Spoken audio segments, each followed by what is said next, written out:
Pernah nggak sih kamu ngerasa sistem informasi di kantor tuh kayak nggak nyambung sama kebutuhan kerjaan sehari-hari? Atau malah bikin kerjaan jadi makin ribet?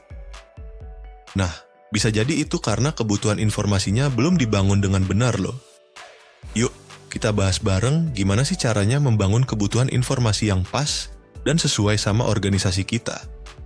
Ada 6 langkah penting yang harus kamu tahu. Siap? Let's go! Pertama, kita mulai dari analisis organisasi. Di sini, kita harus ngerti dulu visi dan misi organisasi kita.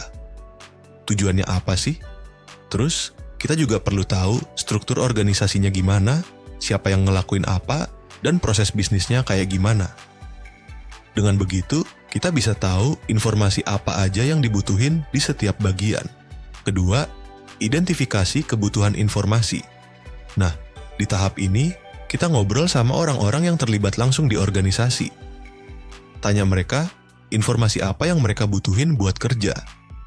Terus, kita juga lihat alur informasi yang ada sekarang dan cari tahu ada nggak sih informasi yang kurang atau nggak sesuai. Ketiga, klasifikasi kebutuhan informasi.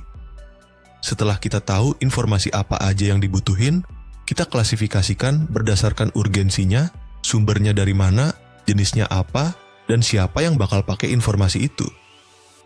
Dengan begitu, kita bisa prioritaskan mana yang harus dipenuhi duluan. Keempat, desain sistem informasi. Di sini kita mulai rancang sistem informasi yang sesuai sama kebutuhan tadi. Pilih teknologi yang tepat, pastikan data dari berbagai sumber bisa terintegrasi, dan yang paling penting, sistemnya harus user-friendly. Kelima, implementasi dan uji coba. Setelah sistem dirancang, kita implementasikan dan lakukan uji coba. Pastikan semua fungsi berjalan dengan baik.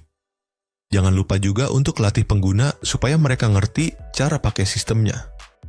Kumpulkan masukan dari mereka buat perbaikan. Terakhir, pemantauan dan evaluasi. Setelah sistem berjalan, kita harus terus pantau dan evaluasi. Tanyakan ke pengguna apakah kebutuhan informasi mereka sudah terpenuhi. Lakukan audit informasi, dan terus lakukan perbaikan sesuai dengan perubahan kebutuhan organisasi. Nah, itu dia 6 langkah penting dalam membangun kebutuhan informasi yang sesuai dengan organisasi. Ingat, informasi yang tepat dan relevan itu kunci buat pengambilan keputusan yang lebih baik dan efisiensi kerja yang maksimal. Kalau kamu suka video ini dan pengen dapat info lebih lanjut tentang sistem informasi manajemen, jangan lupa like dan subscribe.